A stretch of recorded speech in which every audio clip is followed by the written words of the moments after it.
வணக்கம் நேயர்களே, தந்தையின் டாப் 5 சிறப்பு தொகுப்புக்கு உங்களை வரவேற்பது நான் காயத்ரி மோகன். இன்றைய நாளின் முக்கிய செய்திகளை விரிவாகவும் அதே நேரம் தெளிவாகவும் பார்க்க இருக்கிறோம். ஜனநாயகன் திரைப்படத்திற்கு சான்றிதழ் வழங்குவது குறித்து இன்னும் முடிவெடுக்கவில்லை என்று சென்னை உயர்நீதிமன்றத்தில் சென்சார் போர்டு தெரிவித்துள்ளது. சென்சார் போர்டில் ஜனநாயகன் படத்தை பார்த்தவர்கள் யார் என்று நீதிமன்றம் கேள்வி எழுப்பியது. சென்சார் போர்டு அறிவுறுத்தலின்படி ஜனநாயகன் படத்தில் 14 காட்சிகள் நீக்கப்பட்டுள்ளதாகவும் புகார் வந்ததால் படத்தை மறு ஆய்வுக்கு அனுப்ப முடிவு செய்ததாகவும் சென்சார் போர்டு தெரிவித்துள்ளது. இதுபற்றி விரிவாக விளக்க இணைகிறார் எமது சிறப்பு செய்தியாளர் சலீம். பரபரப்பான அரசியல் சூழலுக்கு மத்தியில் தமிழ்நாடு சட்டப்பேரவை கூட்டத்தொடர் இன்று தொடங்கியது. கூட்டத்தொடரின் தொடக்கத்தில் தேசிய கீதம் பாடாததால் ஆளுநர் RN ரவி வெளிநடப்பு செய்தார். தொடர்ந்து 3வது ஆண்டாக அரசின் உரையை படிக்காமல் ஆளுநர் RN ரவி வெளிநடப்பு செய்ததால் அரசியல் களத்தில் பரபரப்பு ஏற்பட்டுள்ளது. சட்டமன்றத்தை ஆளுநர் RN ரவி அவமதித்து விட்டதாக முதல்வர் ஸ்டாலின் குற்றம் சாட்டியுள்ளார். மறுபக்கம் சட்டமன்றத்தில் தான் பேசிய போது ஒலிபெருக்கி அணைக்கப்பட்டதாக ஆளுநர் RN ரவி கூறியுள்ளார். நடந்தது என்ன என்பதை விவரங்களுடன் வழங்க இணைகிறார் செய்தியாளர் தாயுமானவன். ஆபரண தங்கத்தின் விலை இன்று வரலாறு காணாத புதிய உச்சம் தொட்டிருக்கிறது. இன்று ஒரே நாளில் 3600 ரூபாய் உயர்ந்து சவரன் 1,10,000 தாண்டியுள்ளது. இதேபோல வெள்ளி விலையும் கிலோவுக்கு 22,000 அதிகரித்திருக்கிறது. இது பற்றி விவரிக்கிறார் எமது சிறப்பு செய்தியாளர் கார்கே. மதுரையில் உடல் எடையை குறைக்க யூடியூபை பார்த்து வெங்காரம் சாப்பிட்ட கல்லூரி மாணவி பரிதாபமாக உயிரிழந்தார். வெங்காரம் சாப்பிட்டதால் தொடர் வயிற்றுப்போக்கு ஏற்பட்டு இரத்த வாந்தி எடுத்து மாணவி உயிரிழந்தது எப்படி என்பது பற்றி விளக்குவதுடன் மருத்துவ வல்லுநர்களுடன் கலந்துரையாட இருக்கிறார் சிறப்பு செய்தியாளர் ரஞ்சித். ஜனநாயகன் திரைப்படத்திற்கு சான்றிதழ் வழங்குவது குறித்து இன்னும் முடிவெடுக்கவில்லை என்று சென்னை உயர்நீதிமன்றத்தில் சென்சார் போர்டு தெரிவித்துள்ளது. சென்சார் போர்டில் ஜனநாயகன் படத்தை பார்த்தவர்கள் யார் என்று நீதிமன்றம் கேள்வி எழுப்பியது. புகார் வந்ததால் படத்தை மறு ஆய்வுக்கு அனுப்ப முடிவு செய்ததாக சென்சார் போர்டு தெரிவித்துள்ளது. வழக்கு விசாரணை பற்றிய அண்மை தகவல்களுடன் இணைகிறார் எமது சிறப்பு செய்தியாளர் Salim. Over to you Salim. விவாதம் நாம் பேசிக்கொண்டிருக்கும் இந்த நேரத்தில் உயர்நீதிமன்றத்தில் காரசாரமாக நடைபெற்று கொண்டிருக்கிறது. விஜய் தரப்பில் சுப்ரீம் கோர்ட் வரைக்கும் போயிட்டாங்க. பட் சுப்ரீம் கோர்ட் என்ன சொல்லிட்டாங்க, நீங்கள் முதல்ல உயர்நீதிமன்றத்தில் இந்த வழக்கை டிசைட் பண்ணட்டும், உயர்நீதிமன்றம் 20ஆம் தேதி ஒரு டைரக்ஷன் கொடுக்கணும், அதாவது ஒரு உத்தரவு போடணும் அப்படின்னு சொல்லி சுப்ரீம் கோர்ட் சொல்லிட்டாங்க. இன்று தான் அந்த 20ஆம் தேதி இன்று மதியம் சுமார் 12:30 மணி அளவில் இதனுடைய வாதங்கள் பிரதிவாதங்கள் ஆரம்பித்தன. முதல்ல யார் இதை பற்றி வாதம்னா அப்படின்னா சென்சார் போர்டுக்கு அந்த வாய்ப்பு தரப்பட்டது. சென்சார் போர்டு முதல்ல தங்களுடைய வாதங்களை முன்வச்சு அவங்க என்ன சொல்கிறாங்க அப்படின்னா, தனி நீதிபதி முதல்ல ஒரு உத்தரவு பிறப்பிச்சார். அதாவது இந்த படத்தினுடைய அந்த கேஸை பொறுத்த வரைக்கும், அந்த சென்சார் போர்டு ப்ராசஸ் பொறுத்த வரைக்கும் முதல்ல படக்குழு என்ன பண்ணுறாங்க, சென்சார் போர்டுக்கிட்ட ஒப்படைக்கிறாங்க. சென்சார் போர்டு என்ன சொல்கிறாங்க, இந்த மாதிரி நீங்கள் இந்தந்த காட்சிகளை வெட்டணும் அப்படின்னு சொல்கிறாங்க. அந்தந்த காட்சிகளை வெட்டி விட்டு மீண்டும் சென்சார் போர்டிடம் சமர்ப்பிக்கப்படுகிறது. ஆனால் சென்சார் போர்டு என்ன சொல்கிறாங்க, இல்லை ஒரு புகார் வந்திருக்குங்க, இதை ஒரு மறு ஆய்வு செய்யக்கூடிய ஒரு குழு மீண்டும் இந்த படத்தை பார்த்து பிறகு சர்டிஃபிகேஷன் கொடுப்போம் அப்படின்னு சொன்னதுனால விஜய் தரப்பில், அதாவது ஜனநாயகன் அந்த தயாரிப்பு நிறுவனம் தரப்பில் என்ன பண்ணுறாங்க அப்படின்னா நீதிமன்றத்துக்கு போய்ட்றாங்க. ஒரு தனி நீதிபதி இதை விசாரிச்சு என்ன சொல்கிறார் அப்படின்னா, அந்த மாதிரி சர்டிஃபிகேஷன் கொடுத்துருங்க அப்படின்னு சொல்லி உத்தரவு போட்டார். உடனே சென்சார் போர்டு அப்பீலுக்கு போகிறாங்க. 2 நீதிபதிகள் கொண்ட அமர்வு விசாரித்து அந்த தனி நீதிபதியின் தீர்ப்புக்கு தடை விதிச்சுடுறாங்க. உடனே பட தயாரிப்பு நிறுவனம் சார்பாக சுப்ரீம் கோர்ட் போகிறாங்க. சுப்ரீம் கோர்ட்டில் நாம் சொன்னது நடைபெற்றது. அதனுடைய தொடர்ச்சியாக இன்று ஹைகோர்ட்டில் இந்த வழக்கு விசாரணையாக நடைபெற்று கொண்டிருக்கிறது. விஜய் தரப்பு பொறுத்த வரைக்கும் இது அரசியல் நோக்கத்தோடு எடுக்கப்பட்ட ஒரு திரைப்படம். அதாவது தேர்தலை விஜய் சந்திக்கவிருக்கிறார். இந்த நேரத்தில் இந்த படம் வந்தால் விஜய்க்கு அது அரசியல் ரீதியாக மிகப்பெரிய செல்வாக்கை உண்டாக்கும் என்று அவர் தரப்பு நம்புகிறது. பொங்கலை குறிவைத்து ரிலீஸ் பண்ணலாம் அப்படின்னு சொல்லி எதிர்பார்த்தாங்க. ஆனால் இந்த பிரச்சனையால் தள்ளி போச்சு. அடுத்து குடியரசு தினம் அந்த ஹாலிடேஸ் வருது. ஆனால் இந்த ஹாலிடேஸையும் மிஸ் பண்ணால் மீண்டும் தள்ளி போனால் தமிழ்நாட்டில் மார்ச் முதல் வாரம் அல்லது 2வது வாரம் தேர்தல் விதிகள் அமலுக்கு வந்துடும். தேர்தல் விதிகள் அமலுக்கு வந்துட்டால் எலெக்ஷன் கமிஷன் ரொம்ப பவர்ஃபுல் ஆகிடுவாங்க. எலெக்ஷன் கமிஷன் முடிவெடுக்கலாம். என்ன முடிவெடுக்கலாம் அப்படின்னா, இந்த நேரத்தில் இந்த படம் வெளியானால் அது வாக்காளர்களை பாதிக்கக்கூடும். ஏன்னா இந்த படத்தில் நடித்தவர் முக்கியமான அங்கே தேர்தலை சந்தித்து கொண்டிருக்கிறார். ஏன்னா மாடல் கோட் ஆஃப் கான்டக்ட் அமலுக்கு வந்த பிறகு அவங்க முடிவெடுத்துட்டு எலெக்ஷன்லாம் முடியட்டும், நீங்கள் அப்புறம் படத்தை ரிலீஸ் பண்ணீங்க அப்படிங்கிற உத்தரவு போடுறதுக்கு எலெக்ஷன் கமிஷனுக்கு பவர் இருக்கிறதா சட்ட வல்லுநர்கள் சொல்லியிருக்காங்க. அந்த வகையில் விஜய் தரப்பும் சரி, இந்த பட தயாரிப்பு நிறுவனமும் சரி, எப்படியாவது ரிப்பப்ளிக் டே, அந்த குடியரசு தினம் ஏப்ரல், அதாவது இந்த மாதம் 26க்குள்ளே அதை ரிலீஸ் பண்ணிடணும் அப்படின்னு சொல்லி மும்முரமாக இருக்காங்க. ஏன்னா இதை விட்டால் ஹாலிடேஸும் கிடையாது, இதோட தேர்தல் விதிகள் அமலுக்கு வந்துவிடும் என்ற ஒரு நெருக்கடியில் அவர்கள் இருக்கிறார்கள். சரி, நீதிமன்றத்தில் முதல்ல வாதங்களை முன்வைத்தது சென்சார் போர்டு. அவங்க தரப்பு நியாயமெல்லாம் அவங்க முதல்ல எடுத்து வச்சாங்க. பிறகு பட தயாரிப்பு நிறுவனம் சார்பாக வழக்கறிஞர் அவர் தரப்பு நியாயத்தெல்லாம் முன் வச்சார். பட தயாரிப்பு நிறுவனம், அதாவது சென்சார் போர்டு என்ன சொல்கிறாங்கன்னா, ஒரு படம் 72 நிமிடங்களுக்கு மேலே இருந்ததுன்னாவே அது சென்சார் போர்டுடைய தலைவர் தான் முடிவு பண்ணுவார். அது மட்டும் இல்லை, தனி நீதிபதி உத்தரவு போடும்போது எங்களுக்கு போதுமான கால அவகாசமே கொடுக்கல. நாங்கள் எங்கெல்லாம் இவங்களை எடிட் பண்ண சொன்னோமோ அதெல்லாம் எடிட் பண்ணி எங்ககிட்ட சமர்ப்பித்தாங்க. உடனே இவங்க நீதிமன்றம் போயிட்டாங்க. நீதிமன்றமும் சென்சார் போர்டு சர்டிஃபிகேஷன் கொடுங்க அப்படின்னு சொல்லி உத்தரவு போட்டாங்க. அதை எதிர்த்து தான் நாங்கள் மேல்முறையீடு போனோம். இப்போ அந்த வழக்கானது நடைபெற்று வருகிறது அப்படின்னு சொல்லி சென்சார் போர்டு சொல்லி அவங்க என்ன சொல்கிறாங்க, மறு ஆய்வு குழு அமைப்பதற்கு எங்களுக்கு 20 நாள் அவகாசம் தேவைப்படுகிறது. 20 நாள் அந்த கேப்பில் நாங்கள் மறு ஆய்வு குழு அமைப்போம், மறுபடியும் இந்த படத்தை பார்த்த பிறகு தான் சென்சார் சர்டிஃபிகேஷன் கொடுக்க முடியும் அப்படின்னு சொல்லி சென்சார் போர்டு சொல்கிறாங்க. பட தயாரிப்பு நிறுவனம் என்ன சொல்கிறாங்க அப்படின்னா, இது எப்படிங்க நியாயமாக இருக்க முடியும்? படத்தை எல்லாம் உட்காந்து ஒரு குழு பார்த்துட்டாங்க. பார்த்து முடிச்சிட்ட பிறகு இந்த படத்தில் வந்து இங்கே இந்தந்த இடத்துல கட் பண்ணணும் அப்படின்னு சொல்லி சொல்கிறாங்க. 14 இடத்துல கட் பண்ணணும் அப்படின்னு சொல்லி 14 இடத்துல நாங்கள் கட் பண்ணி மறுபடியும் இந்த படத்தை சமர்ப்பிக்கிறோம். அதான் கட் செஞ்சிட்டோமே, பிறகு எங்களுக்கு சர்டிஃபிகேட் கொடுக்கலாமே. அந்த கட் பண்ண பிறகு திரைப்படத்தை மறுபடியும் பார்க்கணும்னு சொல்கிறாங்க. அதுக்கு நடுவில் ஒரு புகார் வந்துருச்சு, மறு ஆய்வு குழுக்கு அனுப்ப போகிறோம் அப்படின்னு சொல்லி சொல்கிறாங்க. படத்தை யார் பார்த்தாங்களோ, அதாவது வந்து படத்தை எடிட் பண்ணவர் படத்தை பார்த்தாரு, பட தயாரிப்பு நிறுவனத்துக்கு இந்த படத்தை பற்றி தெரியும், சென்சார் போர்டு இந்த உறுப்பினர்கள் படம் பார்த்தாங்க, 3வது நபர் வெளியிருந்து யாரும் வந்து படத்தை பார்க்கல, படம் ரிலீஸே ஆகலை.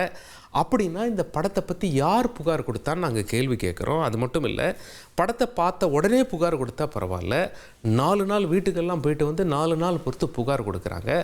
இந்த புகாரை எப்படிங்க ஏற்றுக்க முடியும்? அது மட்டும் இல்லை, சென்சார் போர்டை பொறுத்த வரைக்கும் எல்லாத்தையும் ரொம்ப தெளிவாக சொல்லணும். ஆன்லைனில் எல்லாமே பதிவிடணும். டிரான்ஸ்பரன்சி, அதாவது வெளிப்படைத்தன்மை இருக்கணும். இவங்க செய்கிறதுல வெளிப்படைத்தன்மையே இல்லை. புகார் யார் கொடுத்தான்னே சொல்லலை, மறு ஆய்வு குழுக்கு அனுப்ப போகிறேன்னு சொல்லி சொல்கிறாங்க. நாங்கள் ஏற்கனவே எதை எடிட் பண்ணிட்டோமோ அதை எடிட் பண்ணுங்கன்னு தான் புகாரே வந்திருக்கு. இது போய் எப்படிங்க நாங்கள் ஏற்றுக்க முடியும்? அதனால் நீதிமன்றத்தில் இந்த படம் வந்து ரிலீஸ் ஆகிறதுக்கான உத்தரவு பண்ணணும், சென்சார் போர்ட் சர்டிஃபிகேஷன் எங்களுக்கு வேணும் அப்படிங்கிற மாதிரி சொல்கிறாங்க. நீதிமன்றத்தில் இதுபோல் காரசார விவாதம் தற்பொழுது நடைபெற்று கொண்டிருக்கிறது. படம் ரிலீஸ் எப்பொழுது என்ற கேள்வி இதை எழுப்பியிருக்கிறது. உச்ச நீதிமன்றத்தின் வழிகாட்டுதலின்படி உயர்நீதிமன்றம் என்ன உத்தரவு இன்று பிறப்பிக்கவிருக்கிறார்கள் என்று அனைவரும் உற்று பார்த்து கொண்டிருக்கிறார்கள். விரிவான விவரங்களை வழங்கியமைக்கு நன்றி சலீம். மதுரையில் உடல் எடையை குறைக்க யூடியூப் பார்த்து வெங்காரம் சாப்பிட்ட கல்லூரி மாணவி பரிதாபமாக உயிரிழந்தார். வெங்காரம் சாப்பிட்டதால் தொடர் வயிற்றுப்போக்கு ஏற்பட்டு இரத்த வாந்தி எடுத்து மாணவி உயிரிழந்தது எப்படி என்பது பற்றி விளக்குவதுடன் மருத்துவ வல்லுநர்களுடன் கலந்துரையாட இருக்கிறார் சிறப்பு செய்தியாளர் ரஞ்சித். Over to Ranjith. வணக்கம் நேயர்களே. யூடியூப் உள்ளிட்ட சமூக வலைதளங்களை பார்த்து கண்மூடித்தனமாக உரிய நிபுணரின் ஆலோசனை எதுவும் இல்லாமல் கண்டதையும் சாப்பிட்டால் உயிரையே விலையாக கொடுக்க வேண்டியிருக்கும் என்பதற்கு மற்றும் ஒரு சம்பவம் சாட்சியாக மாறி இருக்கின்றது. முதல்ல என்ன நடந்தது அப்படின்னு நம்ம பார்த்துடலாம். மதுரை மாவட்டம், அதாவது செல்லூர் அருகே இருக்கக்கூடிய மீனாம்பாள்புரத்தில் காமராஜர் குறுக்கு தெருவை சேர்ந்தவர் கொத்தனாராக வேலை பார்க்கக்கூடிய வேல்முருகன். இவருடைய இளைய மகள் கலையரசி மதுரை நரிமேடு பகுதியில் இருக்கக்கூடிய ஒரு பிரபல தனியார் கல்லூரியில் 1ஆம் ஆண்டு படித்து வந்திருக்கிறார். கலையரசி கொஞ்சம் உடல் பருமனாக இருந்திருக்கிறார். இதனால அடிக்கடி தன்னுடைய பெற்றோரிடம் உடல் எடையை குறைக்க வேண்டும் என்று சொல்லி வந்திருக்கிறார். அதுக்கு பெற்றோர் என்ன தெரியுமா சொல்லியிருக்கிறாங்க, தானாகவே குறைந்துவிடும் அப்படின்னு பதில் சொல்லியிருக்கிறாங்க. ஆனாலும் உடல் எடையை எப்படியாவது குறைத்தே ஆக வேண்டும் என்பதற்காக யூடியூப்ல தொடர்ந்து நிறைய வீடியோக்களை அவர் பார்த்து வந்திருக்கிறார் கல்லூரி மாணவி கலையரசி. இதன் தொடர்ச்சியா கடந்த வாரம் ஒரு யூடியூப் சேனல்ல உடல் எடை குறையாதவர்களுக்கு உடலை மெலிதாக்கும் வெங்காரம் என்கிற தலைப்பில் பதிவிடப்பட்டிருந்த ஒரு வீடியோவை பார்த்ததாக சொல்லப்படுகின்றது. இதை பார்த்துவிட்டு 16ஆம் தேதி அன்னைக்கு மதுரை கீழமாசி வீதியில் நாட்டு மருந்து கடை ஒன்றில் வெங்காரம் என்ற நாட்டு மருந்தை வீட்டிற்கு வாங்கி வந்திருக்கின்றார். மறுநாள் காலையில் அந்த யூடியூப் வீடியோவில் பார்த்தபடி அந்த வெங்காரத்தை சாப்பிட்டிருக்கிறார். சாப்பிட்ட கொஞ்ச நேரத்திலேயே வாந்தியும் வயிற்றுப்போக்கும் ஏற்பட்டிருக்கின்றது. இதையடுத்து கலையரசியை அவரது தாயார் விஜயலட்சுமி பக்கத்தில் இருக்கக்கூடிய ஒரு தனியார் மருத்துவமனைக்கு கூட்டிச் சென்றிருக்கிறார். அதுக்கப்புறம் மாலையில் வீடு திரும்பிய நிலையில் கலையரசிக்கு மீண்டும் கடுமையான வாந்தியும் வயிற்றுப்போக்கும் ஏற்பட்டதனால மீண்டும் மற்றும் ஒரு தனியார் மருத்துவமனைக்கு அழைத்து சென்று சிகிச்சை பெற்று பிறகு வீடு திரும்பியிருக்கிறாங்க. வீட்டுக்கு வந்த கலையரசிக்கு உடம்பு தொடர்ந்து சரியில்லை, வயிற்று வலி அதிகமாக இருப்பதாகவும் வயிற்றுப்போக்கின் போது ரத்தம் வெளியேறி வருவதாகவும் சொல்லி தனது தந்தையை கட்டிப்பிடித்து வேதனையில் துடிதுடித்து எழுதியிருக்கிறாங்க. உடனே பதறிப்போன பெற்றோர் அக்கம்பக்கத்தினரை அழைத்து கொண்டு மதுரை அரசு ராஜாஜி மருத்துவமனைக்கு கலையரசியை அழைச்சிட்டு போறாங்க. அங்கு கலையரசியின் உடலை பரிசோதித்த மருத்துவர்கள் அவர் வரும் வழியிலேயே உயிரிழந்ததாக சொல்ல பெற்றோர் கதறி எழுதியிருக்கிறாங்க. என்ன நடந்ததுன்னு கலையரசியின் தந்தை கண்ணீர் மல்க பேசிய அந்த காட்சிகளை பாருங்க. ஒரு 5-6 மணி போல திருப்பி வாந்தி வித்தால வந்துருச்சு, கண்ட்ரோல் பண்ண முடியல. அப்பா எனக்கு வயிறு வலிக்குதுப்பா அப்படின்னு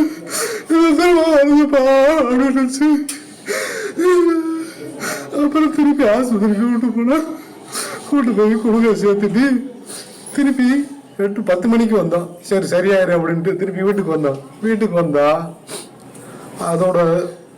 அதனால பேச முடியல. பேசாம உளருது, அப்பா என்னை காப்பாத்துங்கப்பா, என்னை கண்டிப்படிப்பா, என்னை விட்டாங்கப்பா அப்படின்னு, என்னை விட்டாதீங்கப்பா, அப்பா நீ வாப்பா அப்படின்னு. சரி அப்படின்னு சொல்லி என் நண்பனை போன் பண்ணிச்சு வர சொல்லி ஆட்டோவில் போகிறான். பார்த்தா உடம்பு அப்படியே வாந்தி எடுத்துக்கிட்டே இருக்கு. எப்பா அப்படின்னுது. அப்படியே போய் ஆஸ்பத்திரி செத்தா பொண்ணு இறந்து போச்சு. இனிமேல் யாரையும் யூடியூப்பை பார்த்து தயவு செய்து எடுக்காதீங்க. என்ன மாதிரி பெற்றோருக்கு இனிமேல் யாருக்கு நிலமும் வரக்கூடாது. இந்த சம்பவம் தொடர்பாக செல்லூர் காவல்துறையினர் வழக்கு பதிவு செஞ்சு விசாரணை நடத்திக்கிட்டு வராங்க. உடல் பருமனை குறைப்பதற்காக யூடியூப் சேனலை பார்த்து எடுத்துக்கொண்ட மருந்தால் மதுரையில் கல்லூரி மாணவி பரிதாபமாக உயிரிழந்த சம்பவம் அதிர்வலைகளை உண்டாக்கி இருக்கின்றது. இதில் ரொம்ப முக்கியமான விஷயம் என்னன்னா, யூடியூப் பார்த்து வெங்காரம் வாங்கி சாப்பிடும்போது அதை சாப்பிட வேண்டாம், டாக்டர்கள் கிட்ட கேட்டு சாப்பிடலாம் அப்படின்னு அவருடைய அப்பா சொல்லியிருக்கிறாரு.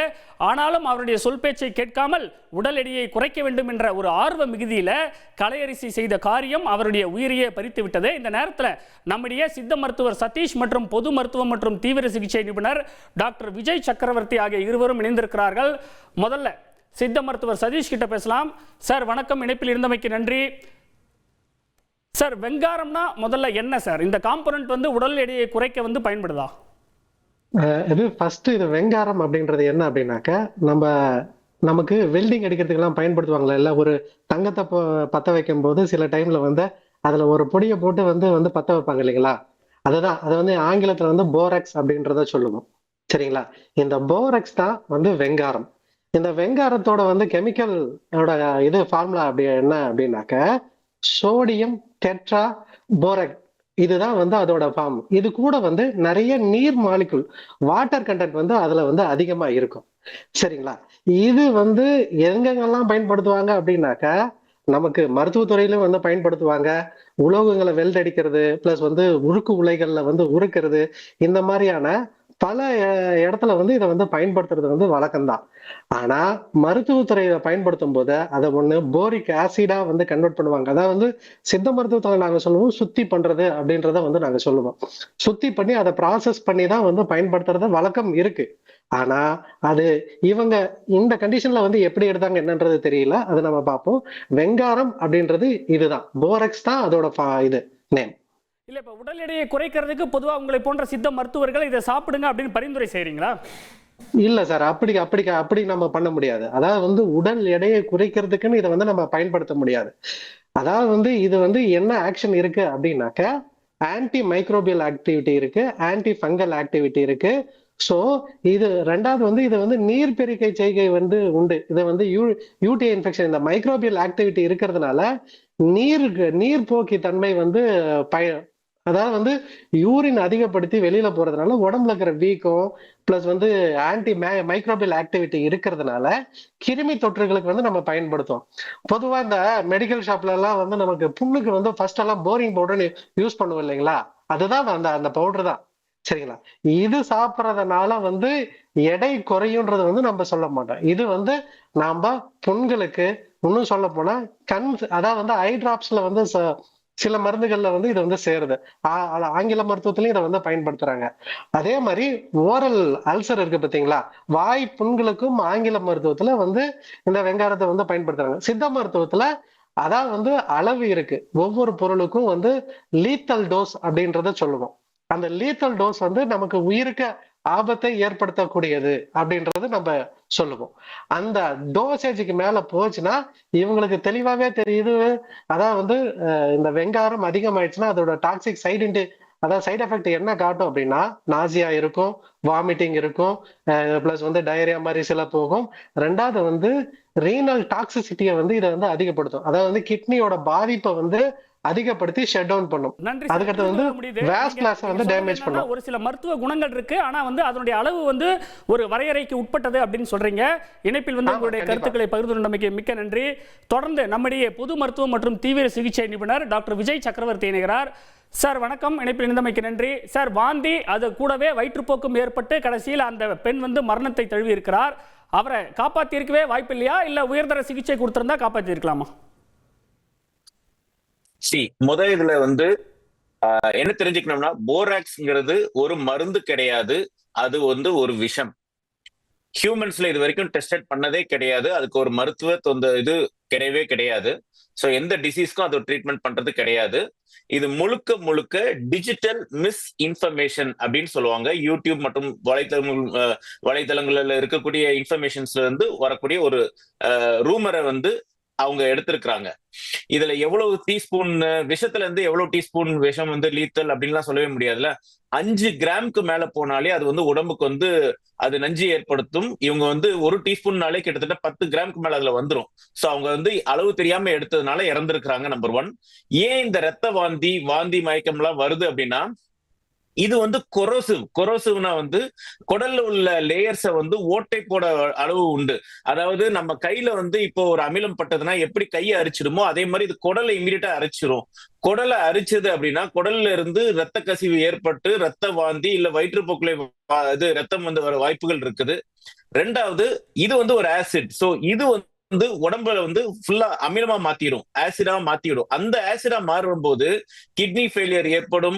ரெண்டாவது, இருதய தொந்தரவு ஏற்படும். சோ இதெல்லாம் சேர்ந்து நடக்கிறதுனாலதான் இதை வந்து உயிருக்கு வந்து இமீடியட்டாக தீங்கு விளைவிக்கும். Within hours or within 1 or 2 டேஸ்க்குள்ள இறந்துற வாய்ப்புகள் இருக்குது. நன்றி சார். இணைப்பில் வந்து உங்களுடைய கருத்துக்களை பகிர்ந்து மிக்க நன்றி. ரொம்ப தெளிவா சொன்னீங்க.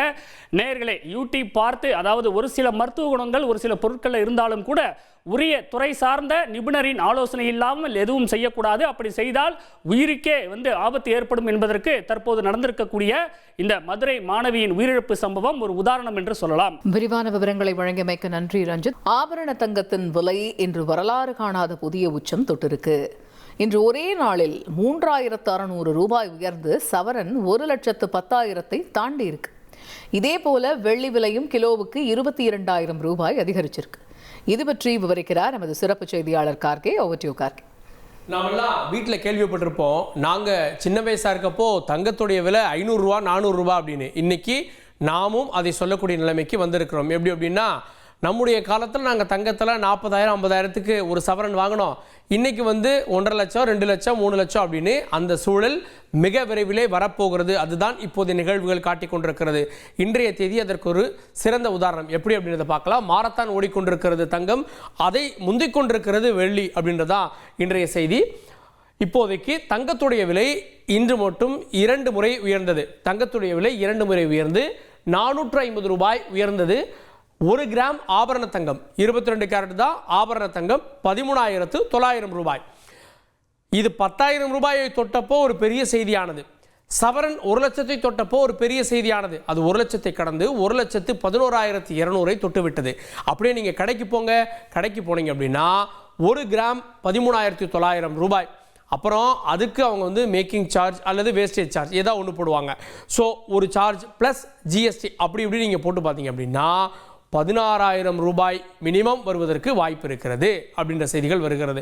ஸோ இப்போவே பார்த்தீங்க அப்படின்னா நல்ல நகை இதெல்லாம் செஞ்சீங்க அப்படின்னா நியர்லி 1.5 லட்சம் ரூபாய் ஒரு சவரனைக்கு வருவதற்கான வாய்ப்புகள்லாம் ஏற்பட்டிருக்கிறது அப்படின்றத பார்க்குறோம். 450 ரூபாய் ஒரே நாளில் உயர்ந்தது வந்து ஒரு புதிய உச்சமாக 1 கிராமுக்கு உயர்ந்திருக்கிறது. சவரனுக்கு 1 கிராமுக்கு 3600 ரூபாய் உயர்ந்திருப்பது ஒரு புதிய உச்சமாக பார்க்கப்படுகிறது. வெள்ளி எப்படி இருக்கு?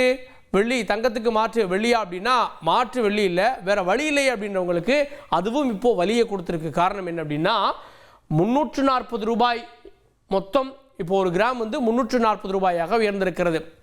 கொஞ்சம் அப்படியே ரீவைண்ட் பண்ணி பார்த்தீங்கன்னா வெள்ளி எல்லாம் 20 ரூபா 30 ரூபா 40 ரூபான்னு ஏறிட்டு இருந்தது. ஒரு காலத்தில் 100 ரூபாய் தொட்டது அப்படின்றது உங்களுக்கு தெரியும். இன்று 340 ரூபாய் ஒரே நாளில் 22 ரூபாய் உயர்ந்திருக்கிறது.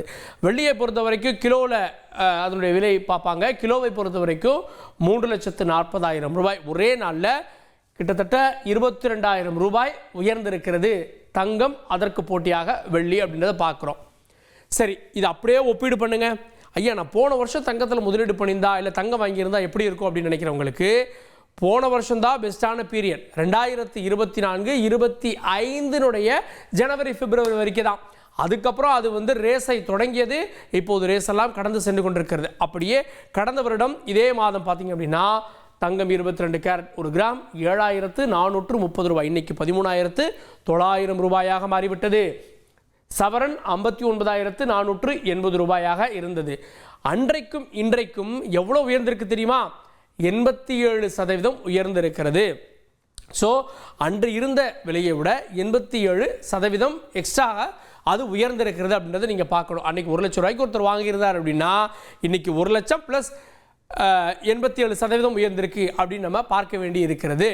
அப்படியே இங்கே வாங்க, இங்கே இருக்கக்கூடிய நிலவரம் என்ன அப்படின்னா வெள்ளியை பொறுத்த வரைக்கும் கிராம் 104 ரூபாய் இருந்தது கடந்த வருடம்.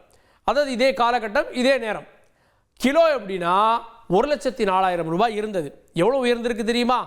227% உயர்வை கண்டிருக்கிறது. வெள்ளியை பொறுத்த வரைக்கும் ஆபரணங்களுக்கு மட்டுமல்ல, வெள்ளி வந்து இண்டஸ்ட்ரியல் யூஸ்க்கும் பயன்படுத்துகிறாங்க, சிப்களுக்கு பயன்படுத்துகிறாங்க, பல விஷயங்களுக்கு பயன்படுத்துவதால் அதனுடைய பயன்பாடு பெரிய அளவில் இருக்கிறது. இன்னொன்று தங்கம் உயர்வதால் வெள்ளிக்கு எல்லாருமே திரும்புகிறாங்க. தங்கம் உயர்வதால் வெள்ளியில் நகைகளை செய்து வெள்ளி நகைகளுக்கு தங்க முலாம் பூசக்கூடியதும் இப்போது வளர்ந்திருக்கிறது அப்படின்றத பார்க்குறோம்.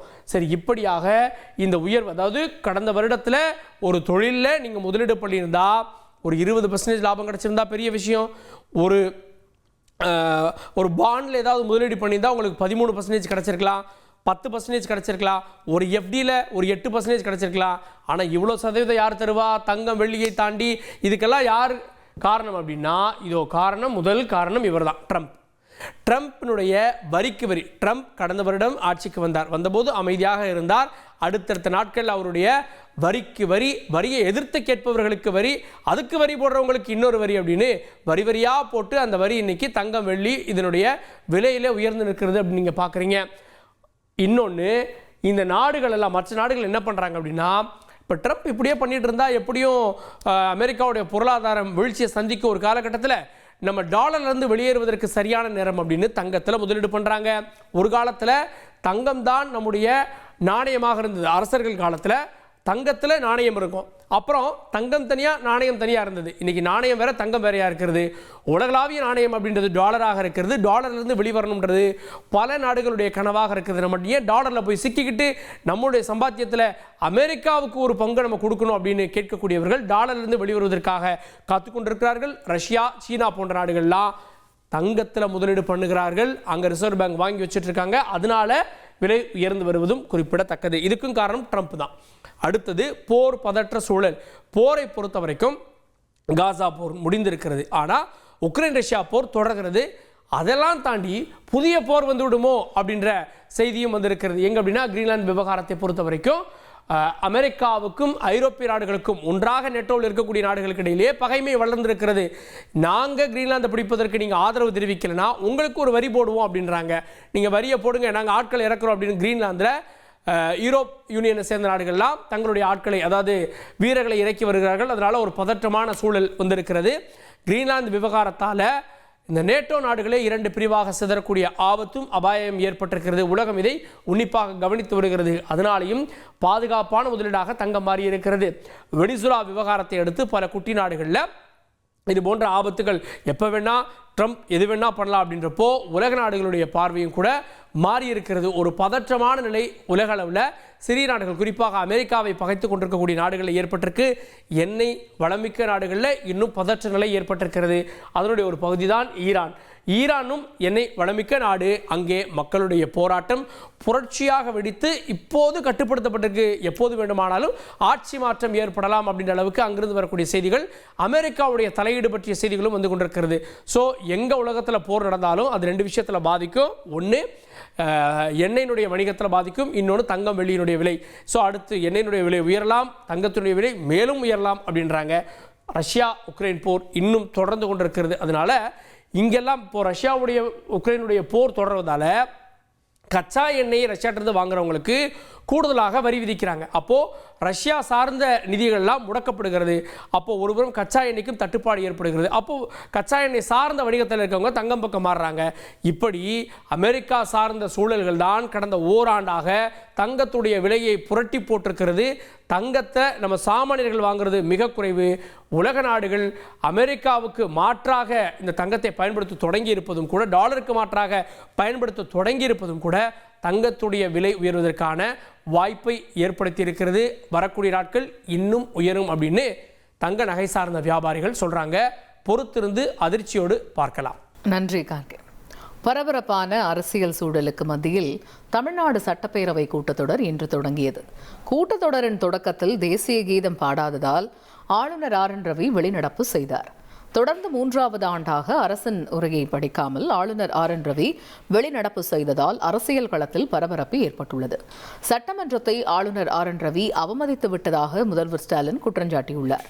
மறுபக்கம் சட்டமன்றத்தில் தான் பேசிய போது ஒலிபெருக்கி அணைக்கப்பட்டதாக ஆளுநர் RN ரவி கூறியுள்ளார். நடந்தது என்ன என்பதை விவரங்களுடன் வழங்க இணைகிறார் செய்தியாளர் தாயுமானவன். 2026 சட்டமன்ற தேர்தலுக்கு இன்னும் குறைவான நாட்கள் தான் இருக்குது. இந்த ஒரு சூழலில் தான் தமிழக சட்டப்பேரவை இந்த ஆண்டிற்கான முதல் கூட்டம் என்பது இன்றைய தினம் தொடங்கியது. சரியாக காலை 9:30 மணி அளவில் சட்டப்பேரவை என்பது கூடியது. முன்னதாக 9:20 மணிக்கெல்லாம் தமிழக ஆளுநர் RN ரவி தலைமைச் செயலகத்துக்கு வருகை தந்திருந்தார். வருகை தந்திருந்த ஆளுநருக்கு காவல்துறை அணிவகுப்போடு மரியாதை என்பது வழங்கப்பட்டிருந்தது. அவை மரபுப்படி சபாநாயகர் அப்பாவு மற்றும் சட்டப்பேரவை செயலாளர் சீனிவாசன் ஆகியோர் மலர்கொத்து கொடுத்து புத்தகத்தை வழங்கி ஆளுநரை வரவேற்றாங்க. தொடர்ந்து 9:30 மணிக்கு சட்டப்பேரவை கூடியதும் முதற்கட்டமாக தமிழ்தாய் வாழ்த்து என்பது பாடப்பட்டிருந்தது. தமிழ்தாய் வாழ்த்தோடு சேர்த்து தேசிய கீதமும் பாட வேண்டும் என ஆளுநர் தரப்பில் வலியுறுத்தப்பட்டது. அப்போது சபாநாயகர் அப்பாவு குறுக்கிட்டு தமிழக சட்டப்பேரவையுடைய மரபுப்படி தேசிய கீதம் என்பது இறுதியாகத்தான் இசைக்கப்பட வேண்டும் என்பதை சுட்டிக்காட்டியிருந்தார். இந்த நிலையில தான் அதனை ஏற்க மறுத்த ஆளுநர் RN ரவி இந்த முறையும் ஆளுநர் உரையை புறக்கணித்து அவர் புறப்பட்டு சென்ற காட்சிகளை பார்க்க முடிந்தது. இந்த ஒரு நிலையில் ஆளுநர் மாளிகை தரப்பில் இந்த ஆளுநர் உரையை புறக்கணித்ததற்கான காரணம் குறித்தான அறிவிப்பு வெளியிடப்பட்டிருந்தது. அந்த அறிவிப்பில் பல்வேறு விஷயங்கள் சுட்டிக்காட்டப்பட்டது. குறிப்பாக ஆளுநர் பேச முற்படும் போது மைக் என்பது சுவிட்ச் ஆஃப் செய்யப்பட்டதாகவும் தொடர்ந்து இடைஞ்சல்கள் என்பது கொடுக்கப்பட்டதாகவும் இதன் காரணமாகவும் அது மட்டும் அல்லாமல் முன்னுக்கு பின் முரணான பல கருத்துக்கள் இருந்தது. குறிப்பாக அந்நிய முதலீடு, தொழில்துறையில் எவ்வளவு முதலீடுகள் ஈர்க்கப்பட்டது என்பது தொடர்பான விவரங்களும், உயர்கல்வி மற்றும் சமூகத்தில் தொடர்ந்து ஏற்படக்கூடிய பாலியல் வன்கொடுமைகள் உள்ளிட்டவை குறித்து ஒரு தவறான தகவல்கள் இடம்பெற்றதாக கூறி ஆளுநர் அந்த உரையை புறக்கணித்ததாக அறிவிப்பு என்பது வெளியிடப்பட்டிருந்தது. இதற்கு மத்தியில் தான் ஆளுநர் உடைய இந்த நடவடிக்கை குறித்து அவையில் பேசிய முதலமைச்சர் மு.க. ஸ்டாலின் பல்வேறு கருத்துக்களை சுட்டிக்காட்டியிருந்தார். குறிப்பாக ஆளுநர் அரசியலமைப்பு சட்டத்தை மீறி இருப்பதாகவும் வரும் நாட்களில் குறிப்பாக ஆண்டினுடைய தொடக்கத்தில் ஆளுநர் உரை என்பது தவிர்க்கக்கூடிய வகையில் தொடர்ந்து நாடாளுமன்றத்தில் அரசியலமைப்பு விதிகளில் திருத்தம் கொண்டு வருவதற்கான முயற்சிகளை திமுக மேற்கொள்ளும் என்பதையும் சுட்டிக்காட்டியிருந்தார். இதற்கு மத்தியில் ஆளுநர் உரையை அப்பாவு வாசிக்க தொடங்கினார். சபாநாயகர் அப்பாவு வாசிக்க தொடங்கியிருந்த நிலையில் அதிமுகவினர் தொடர்ந்து கூச்சலிட்டதால் பரபரப்பு ஏற்பட்டது. குறிப்பாக திமுக ஆட்சியில் சட்டம் ஒழுங்கு சீர்கேடு தொடர்வதாகவும் பொதுமக்கள் மிக சிரமத்துக்கு ஆளாவதாகவும் கூறி அதிமுகவினர் அமளியில் ஈடுபட்ட நிலையில் சபாநாயகர் அப்பாவு அதிமுக எம்எல்ஏக்களுடைய கருத்துக்கள் எதுவுமே சட்டப்பேரவை குறிப்பில் இடம்பெறாது என சுட்டிக்காட்டியதன் விளைவாக அதிமுக எம்எல்ஏக்கள் வெளிநடப்பு செஞ்சிருந்தாங்க. தொடர்ந்து எதிர்க்கட்சித் தலைவர் எடப்பாடி பழனிசாமி கண்டன முழக்கங்களை எழுப்பியவாறு அதிமுக எம்எல்ஏக்களோடு வெளியேறிய நிலையில் இபிஎஸ் அவர்கள் செய்தியாளர்களை சந்தித்திருந்தார். அப்போது பல்வேறு விஷயங்களை சுட்டிக்காட்டியிருந்தார். குறிப்பாக ஆளுநர் உரையில் முதலமைச்சர் தன்னுடைய கருத்துக்களை பதிவிடக்கூடிய வகையில் பல்வேறு விஷயங்களை திணித்திருப்பதாகவும் ஆளுநர் உரையில் முறையாக பல்வேறு கருத்துக்கள் இடம்பெறவில்லை எனவும் சரியான புள்ளி விவரங்கள் இடம்பெற்றிருந்தார் ஆளுநர் நிச்சயமாக ஆளுநர் உரையை புறக்கணித்திருக்க மாட்டார் என்பதை அவர் சுட்டிக்காட்டிவிட்டு பேட்டி எழுதிவிட்டு வெளியேறியிருந்தார்.